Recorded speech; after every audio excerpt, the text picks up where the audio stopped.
दोस्तों। और अभी आप हम लोग मतलब सीखने वाले हैं एक्सरसाइज 1.3। ठीक है, एक्सरसाइज 1 पॉइंट मतलब 3, ये 1.3 सीखने वाले हैं।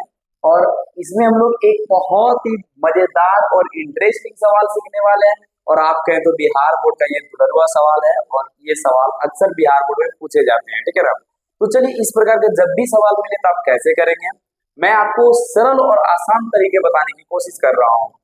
क्वेश्चन क्या है आपका, सिद्ध करें कि √2 एक अपरिमेय संख्या है।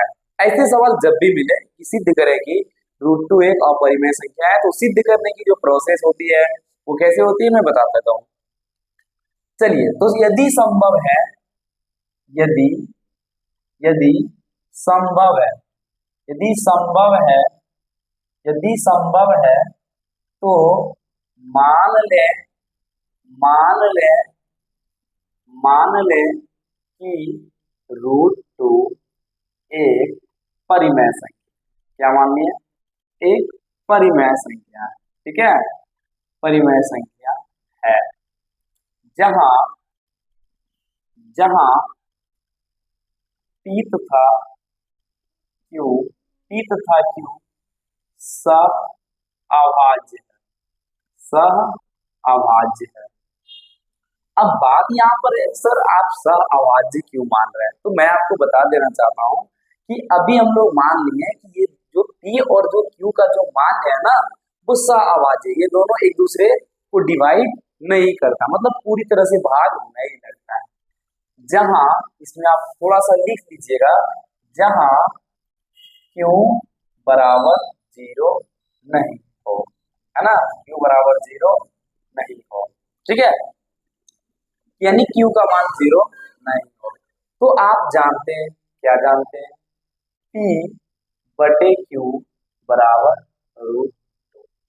√2 p/q हो जाएगा। ठीक है ना, अब आप जरा समझिए, p/q का वैल्यू क्या हो गया, √2। ठीक है ना, अब हम सब इसको कैसे करेंगे, देखिए हम सब इसको करेंगे, यहाँ पे लिखेंगे हम लोग दोनों ओर, दोनों ओर, दोनों ओर वर्ग करने पर, वर्ग करने पर, चलिए तुम लोग वर्ग कर देते हैं, p/q का स्क्वायर, है ना, √2 का स्क्वायर, आपको पता है स्क्वायर से रूट कैंसिल हो गया है ना।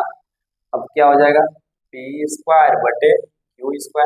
अगर दोनों पे है तो आप अलग अलग करके लिख सकते हैं। ठीक है, और यहाँ पे हो गया आपका 2। ठीक है ना, सपोज दैट हम q² उस साइड ले जाते हैं।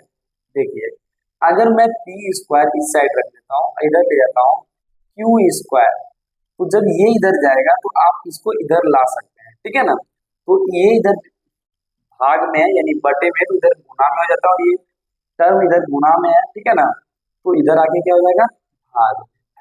ठीक है ना, अब देखिए जो q² जो है आप देख पा रहे हैं, जो p² है ये 2 से विभाज्य है ना, कट रहा है। ठीक है ना, यहाँ लिख दीजिए p² 2 से विभाज्य, p² 2 से विभाज्य, विभाज्य मतलब भाग लग जा रहा है। ठीक है ना, विभाज्य। अब जब p² 2 से विभाज्य है तो p भी तो 2 से विभाज्य होगा, p 2 से भी विभाज्य है। अब यहाँ समझिए, जिसे मान लिए कि p² जो है ये 2 से पूरी तरह से कट जा रहा है। ठीक है ना, तो अब p जैसे p कट जा रहा है, p इंटू p है तो p² कट जा रहा है, तो इसके जरूर 2 गुणनखंड होंगे, 2 गुणनखंड है इसका मतलब 2 से वो तो कट ही जाएंगे। ठीक है ना, तो ये कट जाएगा। ठीक है, अब यहाँ पे हम लोग क्या करेंगे, हम लोग क्या करेंगे, यहाँ पर हम लोग p बराबर जो है ना, p बराबर हम लोग मान लेंगे 2k। यहाँ स्थिरांक के रूप में आप कुछ भी मान सकते हैं, ज्यादातर लोग k मान के बनाता है, तो आप k मान करके बनाइए। ठीक है, p बराबर हो गया 2k। ठीक है, अब देखिए यहाँ भी हम लोग दोनों ओर वर्ग कर लेंगे, क्या करेंगे, दोनों ओर वर्ग करने पर, वर्ग करने पर, वर्ग करने पर। ठीक है, अब देखिए आप जरा समझिए कि ये जो यहाँ पे जो है वैल्यू, इसको आप समीकरण 1 मान लीजिए। ठीक है ना, दोनों ओर वर्ग करने पर, ठीक है। या फिर यहाँ पे आप जैसे पी स्क्वायर बटे 2 बराबर क्यू स्क्वायर लिख दिए, तो हम p बराबर 2 के मान करके हम नहीं भी लिखेंगे तो इस समीकरण में मान रख सकते हैं। तो आप इसे नहीं भी लिखेंगे तो कोई दिक्कत नहीं है। यहाँ पर आप खाली ये लिख दीजिए मान में, ठीक है। अब देखिए इस समीकरण एक में p बराबर 2 के रखने पर अब देखिए समीकरण ले लीजिए आप, आपके पास समीकरण क्या है, हमारे पास जो समीकरण है वो पी स्क्वायर बटे 2 बराबर 2 का। अब जरा यहाँ से आप थोड़ा इस दो पार्ट कर देते हैं, ठीक है ना। यहाँ से आप देखेंगे p का वैल्यू जो आपके पास है वो क्या है, 2 के है ना, यानी 2 के का स्क्वायर बटे 2 है ना, बराबर हो जाएगा इधर q का स्क्वायर, ठीक है। अब जरा देखेंगे आप यहाँ पे क्या हो जाएगा, 2 का स्क्वायर का मतलब 2 के फिर 2 के है ना बटे 2 बराबर 2 का स्क्वायर। ये देखिए ये इससे से कट जाएगा। अब क्या हो गया, के स्क्वायर के इंटू के, आपको पता है जैसे एक्स इंटू एक्स करते हैं तो क्या हो जाता है एक्स का स्क्वायर हो जाता है, वैसे के इंटू के करेंगे के स्क्वायर हो जाएगा और क्या हो जाएगा 2 अब बराबर क्यू का स्क्वायर, ठीक है ना। अब यहाँ पे देखिए अब हमें सपोज दैट के का स्क्वायर रखते हैं, ठीक है ना, तो क्या हो जाएगा क्यू स्क्वायर बटे 2, क्या हो जाएगा क्यू स्क्वायर बटे 2। अभी देखिए आप यहाँ पर देख रहे थे कि पी स्क्वायर जो है वो किससे विभाज्य हो रहा था, 2 से विभाज्य हो रहा था। अब यहाँ पे देखिए क्यू स्क्वायर किससे विभाज्य हो रहा है, 2 से विभाज्य हो रहा है ना, क्यू स्क्वायर 2 से विभाज्य है, 2 से विभाज्य है, 2 से विभाज्य है, ठीक है। तो इसका मतलब है कि क्यू भी 2 से विभाज्य है ना, क्योंकि अभी बताए थे कि 2 गुणनखंड जब रहेगा तो जब 2 कट रहा है तो एक तो सिंगल कटना ही है ना। लेकिन अब निष्कर्ष जो हमने मान के रखा था वो क्या रखा था, हमने जो मान के रखा था मान लिए थे हम लोग कि ये जो भैया जी है ना, ये इसको मान लिए थे कि ये अपरिमेय नहीं बल्कि परिमेय है, और परिमेय के अनुसार हम लोग पी और क्यू जैसे पूर्णांक होता है तो पूर्णांक मान लिए, और ये भी मान लिए थे कि ये दोनों एक दूसरे को विभाजित नहीं करता है, सहअभाज्य नहीं है, सहअभाज्य है मतलब एक दूसरे को विभाज्य नहीं करता है, ये किसी से कटता नहीं है, कॉमन नहीं है, कॉमन कोई नंबर नहीं जो दोनों कट जाए, ठीक है। लेकिन अब देखिए यहाँ देखिए पी स्क्वायर किससे विभाज्य है, 2 से है, पी किससे विभाज्य है, 2 से है, चलिए बात तो सही है। यहाँ भी देखिए 2 क्यू स्क्वायर जो है 2 से विभाज्य है, क्यू भी 2 से विभाज्य है। हमारी बात चला कहाँ भैया, हमने तो माना कुछ और हुआ कुछ और, मैंने माना सहअभाज्य है पर यहाँ तो विभाज्य हो रहा है, इसका मतलब है कि मैंने जो माना वो गलत माना है ना। इस प्रकार स्पष्ट होता है कि हमारी मान्य गलत है, हमारी मान्य गलत है, मैंने जो मान के रखा वो है ही नहीं सही, इसलिए √2 एक अपरिमेय संख्या है। क्या है, अपरिमेय संख्या है, अपरिमेय संख्या है, ठीक है ना। यही हम लोग को प्रूव करना था, ठीक है। और जब भी आपको ऐसे सवाल मिलेगा तो आप बेहिचक इस प्रकार बनाइए, ठीक है ना। अब हम लोग अगले क्वेश्चन से, हाँ तो अभी हम लोग क्वेश्चन नंबर 3 पे आ गए हैं। क्वेश्चन नंबर 2 आपके चैलेंजिंग के लिए हमेशा छोड़ देते हैं क्योंकि सेम क्वेश्चन है। अभी हम लोग जस्ट सीखे हैं √2 एक अपरिमेय संख्या, ये सिद्ध कर चुका है और सवाल में कुछ भी नहीं, अब √3 कर दिया, तो ये आपकी चैलेंजिंग के लिए मैं हमेशा छोड़ देता हूँ और ये प्रैक्टिस के लिए आपका बेटर रहेगा, आप प्रैक्टिस कीजिए, ठीक है ना। तो अभी हम लोग कौन सा सवाल सीखने वाले हैं, क्वेश्चन नंबर 3। क्वेश्चन नंबर 3 में है क्या, देखिए कह रहे सिद्ध करें कि 1/√5 एक अपरिमेय संख्या है। बस ये महाराज जो है ना, ये जो है ये नीचे आ गया और कोई समस्या नहीं है, बस इसको किसी प्रकार ऊपर ले जाएंगे तो हमारी समाधान ऊपर जैसे ही हो जाएंगे, जैसे अभी हम लोग क्वेश्चन नंबर 1 सीखे थे, है ना। तो चलो सबसे पहले इसी को ही क्लियर करते हैं। इसे क्लियर करने के लिए हम लोग क्या करेंगे, 1/√5 क्या है, 1/√5। और जब भी ऐसे सवाल मिलता है तो हम लोग क्या करते हैं, परिमयकरण करते हैं। क्या करते हैं, परिमयकरण करते हैं। परिमयकरण अक्सर हरों का परिमयकरण होता है। वैसे ही कुछ ऐसे विशेष कंडीशन रहेगा ना, इमरजेंसी कंडीशन रहेगा, तभी हम लोग जो है ना ये अंश का परिमयकरण करते हैं। अक्सर हरों का होता है। तो चलिए हम लोग करते हैं हरों का परिमयकरण, ठीक है ना। तो देखिए अब आप देखिए क्या हो जाएगा, √5 और यहाँ क्या हो जाएगा, √5 का स्क्वायर। क्या हो जाएगा, √5 का स्क्वायर, ठीक है। अब देखिए आपको पता है जब ये रहेंगे तो ये नहीं रहेंगे। आपको पता है, क्या पता है कि जैसे √x है ना, √x है ना, जब इसके ऊपर ये रहेगा ना तो इस भैये के पास इतने ज्यादा पावर है ना कि इसके सामने ये टिकता कहाँ है, रहने ही नहीं देता है। कहता चलो भाग जाओ, मैं आ गया हूँ, ठीक है। चलिए तो अभी हम लोग क्या से करने वाले हैं, इसको उसी तरह भगा देने वाले हैं जैसे हम वहां पे भागा है, ठीक है ना, √5/5। तो हमारे पास ये सवाल बन गया, ठीक है। अब आगे की बात जो है वो हम लोग देखते हैं, ठीक है ना। चलिए यदि संभव है तो मान लेंगे कि ये जो संख्याएं हैं वो क्या है, अपरिमेय। यदि यदि संभव है, संभव है तो मान लें, मान लें कि √5/5 एक परिमेय संख्या, एक परिमेय संख्या है जहां जहां एक मिनट, जहां आपको पता है पी तथा क्यू पूर्णांक पूर्णांक पूर्णांक सहभाज्य। ये जो पूर्णांक है वो क्या है, सहअभाज्य है। थोड़ा हम शॉर्ट कर दिए हैं, ठीक है। आप डिटेल में लिख सकते हैं। यदि संभव है तो मान लें कि √5/5 एक परिमेय संख्या है जहां पी तथा क्यू एक पूर्णांक संख्या और दोनों सहअभाज्य, ठीक है। अब जैसे कि हम लोग पता है P/Q बराबर क्या हो जाएगा, √5/5। चलिए तो अभी हम लोग सीखते हैं, ठीक है ना। चलिए अगर हम इसको इस सवाल में अगर हम फिर से स्क्वायरिंग करते हैं, क्या फिर से स्क्वायरिंग अगर करते हैं तो ये कैंसिल हो जाएगा। क्या हो जाएगा, ये कैंसिल हो जाएगा। अभी देखिए आप इसको दो तरह से यहाँ से बना सकते हैं, ठीक है ना। तो अब मैं अभी पहले वाला ही मेथड बता रहे हैं जो क्वेश्चन नंबर 1 में सीखे थे, ठीक है ना। दोनों तरफ वर्ग कर रहे हैं, पर क्या कर रहे हैं हम लोग,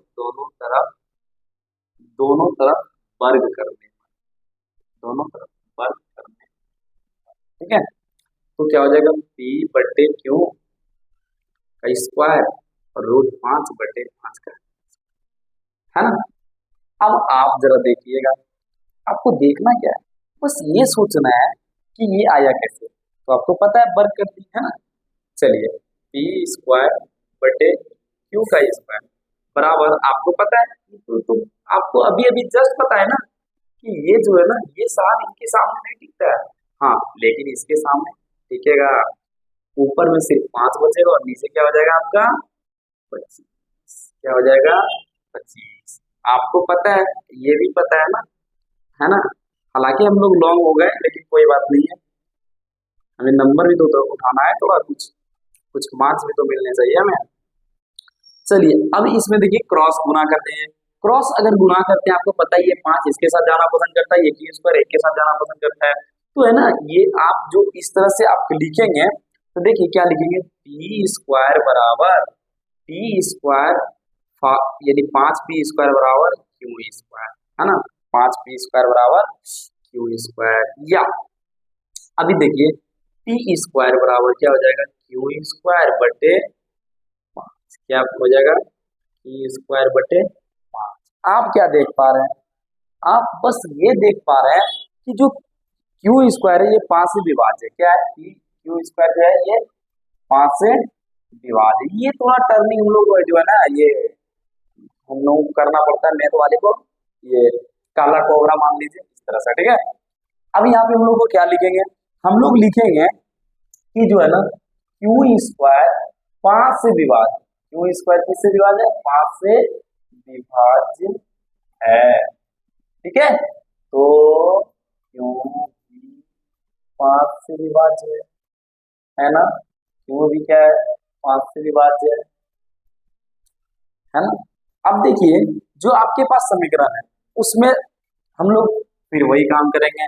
हम लोग क्या मान लेंगे, क्यू का मान लेंगे, क्यू बराबर मान लेंगे, क्यू बराबर मान लेंगे, क्यू बराबर मान लेंगे 5 के, ठीक है ना। और इसको ये समीकरण एक मान लेंगे, ये क्या मान लेंगे, समीकरण एक, ठीक है। समीकरण एक, समीकरण क्या मान लेंगे, ये एक, ठीक है। समीकरण एक अगर इसको मान लिए हम लोग, ठीक है ना, समीकरण एक मान लिया हम लोग, इसको मानते हैं समीकरण एक, ये फाइनली जो हम लोग होता है, ठीक है, ये समीकरण एक यहाँ पे हम लोग करते हैं, ठीक है। इसी को देखिए क्या है, पी स्क्वायर, वही करेंगे समीकरण, समीकरण एक में क्यू का मान रखने पर, है ना, क्यू का मान रखने पर, ठीक है। तो टी स्क्वायर बटे क्यू स्क्वायर बराबर क्या हो जाएगा, रूट, ऐसे नॉर्मल भी रख सकते हैं, जो आया है 1/5, फाइनल तो यही आया ना। अब देखिए मान रख दीजिए ना, क्या हो जाएगा, टी स्क्वायर बराबर क्यू का मान क्या हो जाएगा, 5k का स्क्वायर, क्या हो जाएगा, 5k का स्क्वायर बराबर 1/5। अब देखिए क्या हो जाएगा, टी स्क्वायर, है ना, ये तो इसके साथ जाना पसंद करेगा ना, इसको रहने दीजिए, तो क्या हो जाएगा 25k का स्क्वायर बटे, है ना, 5 टाइम।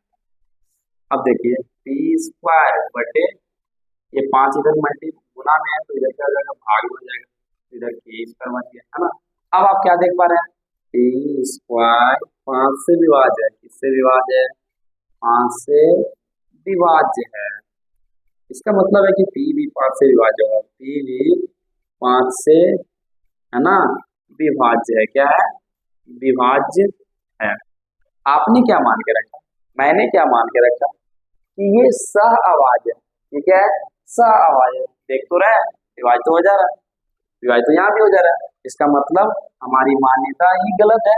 हम डायरेक्ट लिख देंगे अतः, अतः ये 1/√5 एक अपरिमेय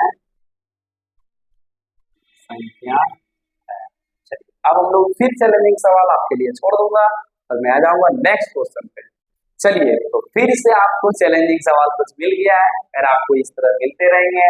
और अभी हम लोग सीखेंगे अगले सवाल, क्वेश्चन नंबर 4, सिद्ध करें कि नीचे दी गई संख्याएं अपरिमेय है। मतलब कि जो भी काम हो रहा है इसमें यही कह रहा है कि अपरिमेय है, अपरिमेय, अपरिमेय, यानी आपको अपरिमेय ही प्रूव करना है। लेकिन देखिए इसमें आपको 3 क्वेश्चन दिया हुआ है, मैं आपको बस क्वेश्चन नंबर 1 करूंगा और जैसे 1 करेंगे तो आपसे 2 क्वेश्चन आपको चैलेंजिंग के लिए यहाँ भी छोड़ दिया जाएगा। चलिए तो सबसे पहले हम लोग ये समझ लेते हैं कि ये संख्या को कैसे बनाएं। चलिए इसके लिए हम लोग क्या करेंगे, देखिए आ जाइए, तैयार हो जाइए, ठीक है ना।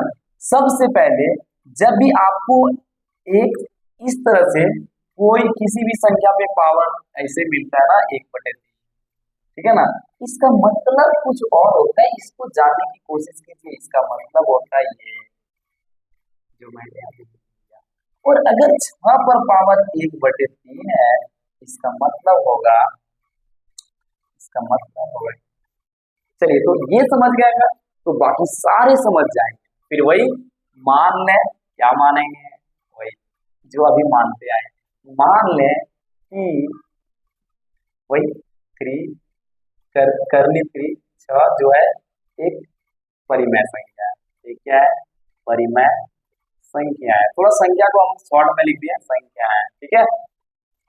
जहां का काम वही जो करते हम लोग आए हैं, है ना, जहां पी तथा क्यू पूर्णांक, पूर्णांक है और सहभाज्य है, और क्या है, सह आवाज है, क्या है, सह आवाज है, ठीक है, सह आवाज है। और आप थोड़ा सा इतना भी जान लें, क्यू का मान भी 0 के बराबर नहीं होगा, पूर्णांक तो है लेकिन क्यू का मान 0 नहीं हो सकता, ठीक है। अब जरा समझ लीजिए यहाँ से करते कैसे, वही है ना, पी बटे क्यू बराबर ऐसे करनी में 3 आपको बता दूं इसका काल कौन है। इस काल को खत्म करने के लिए इसके पास एक आइडिया है। जैसे अभी देखो हम लोग रूट को खत्म करने के लिए क्या करते हैं, जैसे आपको बताया कि ऐसे है तो इसको खत्म करने का ये महाकाल इसको तुरंत खत्म कर देता है ना। ये जो है ना इनके पास इतनी शक्ति है इसको तुरंत फिनिश कर देता है। वैसे ही इस किन्हीं के पास तो शक्ति होगा जो इनको खत्म कर देगा। तो इनके पास शक्ति है मैं बता रहा हूँ, लिख दीजिए दोनों तरफ घन करने घन करने पर क्या हो जाएगा, घन करने P बटे क्यू, ठीक है, P बटे क्यू, ठीक है, का क्यू बराबर हो जाएगा 3√6 का क्यू। आई होप कि आप लोग ये सब समझते होंगे। P बटे P का क्यू एंड क्यू का क्यू, ये आपको पता होगा, ऐसे चलेगा है ना, थोड़ा बाहर निकल जाता है, आदत नहीं है ना, इसीलिए तो आप लोग आदत बना लीजिएगा, वरना एग्जामिनर जो है ना आप लोग को आदत बनवा ही देगा। चलिए आपको आगे देखिए हम लोग क्या कैसे करेंगे, ये जो करेंगे देखिए। अब ऑब्वियसली ये होता क्या है, अब आपको पता चल ही गया होगा ना, क्या चल गया होगा, अगर समान संख्या अंदर में 3 बार गुना है और इसकी करनी में भी 3 है तो इसका एक संख्या बाहर निकल जाता है और ऐसे लिखते हैं हम लोग P का क्यू, Q का क्यू, दिख रहा है ना आप लोग को, और यहाँ पे हो जाएगा सिर्फ 6, क्या हो जाएगा सिर्फ 6। आप देखिए ये कोबरा फिर से यहाँ आ गया और आते रहता है, ठीक है ना। चलिए अब क्या करेंगे हम लोग, P बटे Q का P का Q का क्यू बटे 6, ठीक है। अब आपको पता है, चलिए हम थोड़ा नॉर्मल स्टेप लेके चलते हैं, P का क्यू इधर रखते हैं, हम लोग इसको 6 गुने Q का क्यू कर सकते हैं। यस सर बिल्कुल। अब देखिए P का क्यू, ये 6 इधर गुने में इधर आके क्या हो जाता है भाग में, ये तो आप लोग बचपन की चीजें बता रहे हैं, आप लोगों को पता ही होगा। अब यहाँ से आपको आइडिया आ ही गया होगा कि P क्यू जो है किससे विभाज्य है, 6 से विभाज्य है। ऐसे मान लेते हैं लोग है ना, P क्यू 6 से विभाज्य, किससे विभाज्य है, 6 से विभाज्य है। अरे तो आप लोग को अब पता चल गया होगा, क्या बार बार लिखना जरूरी है क्या, P भी 6 से विभाज्य होगा क्योंकि 3 गुणनखंड होगा ना यहाँ पे, है ना, यानी कि P भी 6 से क्या है विभाज्य है, क्या है 6 से विभाज्य है। सेम कंडीशन सारा सेम सिचुएशन आने वाला है यहाँ से, तो हम लोग P बराबर क्या मान लेते हैं, P बराबर क्या मान लेते हैं, P बराबर 6 के, और इसे क्या मान लेते हैं हम लोग समीकरण 1, और हम लोग क्या करते हैं समीकरण 1 में P बराबर 6 के रखने पर, सर एक सवाल, क्या हम के ही रख सकते हैं, नहीं आप स्थिरांक के तौर पे कुछ भी ले सकते हैं, पर ज्यादातर लोग क्या लेते हैं, के लेते हैं, हम भी ले लेते हैं, है ना, उन्हीं को फॉलो करते हैं, ठीक है ना। मैं कोई मैथमेटिशियन तो हूँ नहीं जो कि मैं अलग से तुम्हें कुछ बताऊं। चलिए तो अभी हम लोग क्या इसको करने वाले हैं, बस इस मान में रख देना है ना, क्या है P का क्यू, दैट मीन्स 6 के पर पावर 3 बटे क्या हो जाएगा क्यू का क्यू, ये तो रहेगा ही, और यहाँ पे इधर क्या हो जाएगा 6 होने दीजिए। चलिए आपको पता है 6 के मतलब 6 के, ठीक है, और यहाँ पे आपको पता है सेम सिचुएशन है ना। चलिए तो आपको पता है तो क्या डायरेक्ट हम करते हैं 6 और इधर करते हैं क्यू का क्यू, और इससे खत्म कर लेते हैं ना, तो क्या हो जाएगा 36 के पर पावर 3,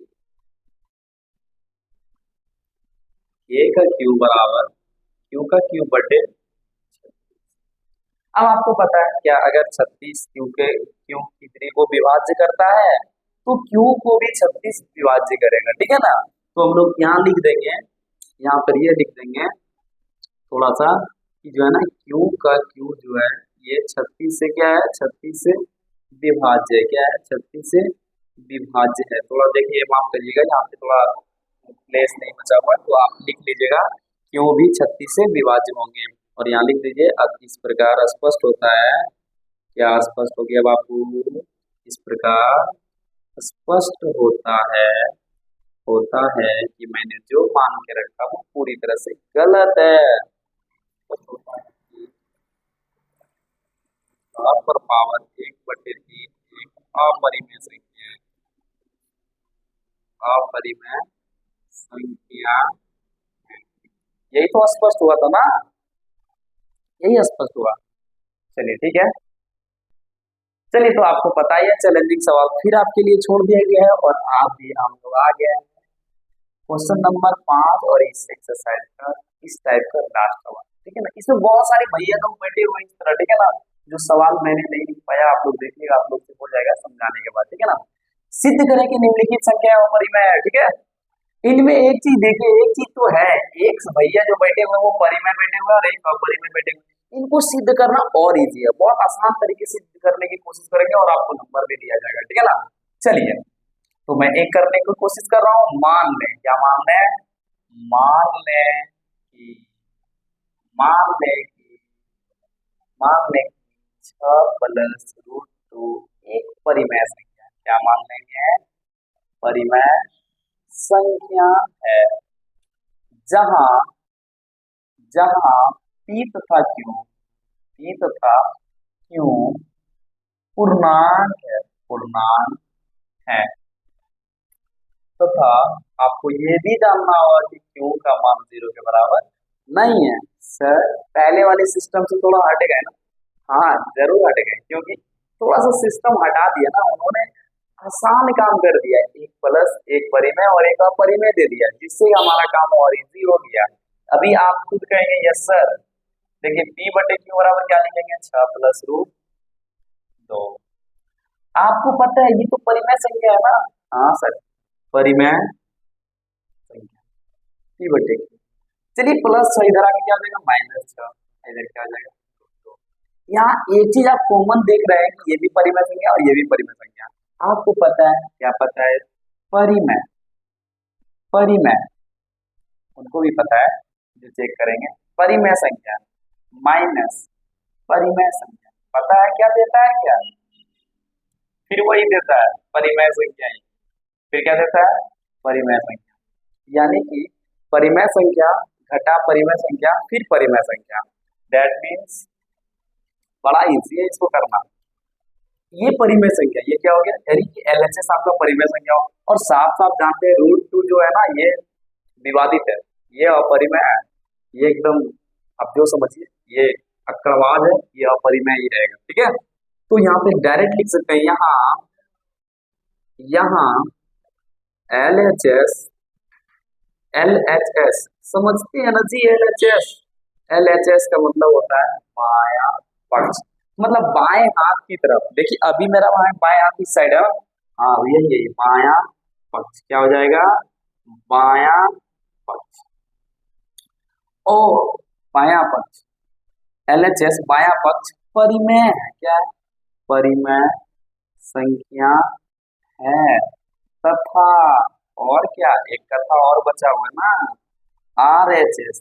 अरे हाँ ये नया आ गया ना? नहीं, राइट हैंड साइड, मतलब दाएं पक्ष की बात कह रही है। दाया पक्ष दाया पक्ष दाया पक्ष अपरिमेय। क्या है? अपरिमेय संख्या है। LHS बायां पक्ष परिमेय संख्या है तथा RHS दायां पक्ष अपरिमेय संख्या। आप LHS RHS ना लिख करके डायरेक्ट बायां पक्ष और दायां पक्ष भी लिख सकते हैं। ठीक है ना, आपको क्या पता है कि एक परिमेय संख्या और एक अपरिमेय संख्या कभी बराबर नहीं हो सकता, किसी भी सिचुएशन में नहीं आएगा बराबर। इसका मतलब आप कह दीजिए कि जो बराबर जो बराबर मतलब वही LHS और RHS बराबर नहीं हो सकता, नहीं हो सकता। अतः हमारी मान्यता मान्यता गलत है, इसलिए इसलिए इसलिए रूट 2, सॉरी रूट 2 नहीं है भैया जी, 6 + √5, √5 भी नहीं, क्या हुआ आज, 6 + √2, दैट मीन्स 6 + √2, एक अपरिमेय अपरिमेय संख्या है। बस इसी को प्रूव करना है। ऐसे सवाल को आप इतने शॉर्ट वर्ड में लिख कर एक प्रूव करके दिखा सकते हैं उसे, ठीक है ना, और आप नंबर उठा सकते हैं और आपको नंबर दिया जाएगा, ठीक है ना। तो चलिए अब हम लोग मिलेंगे नेक्स्ट वीडियो में, तब तक आप जहां भी हैं अच्छे रहें, स्वस्थ रहें, और आप जो है ना अपने 10th की तैयारी में लगे रहें। धन्यवाद।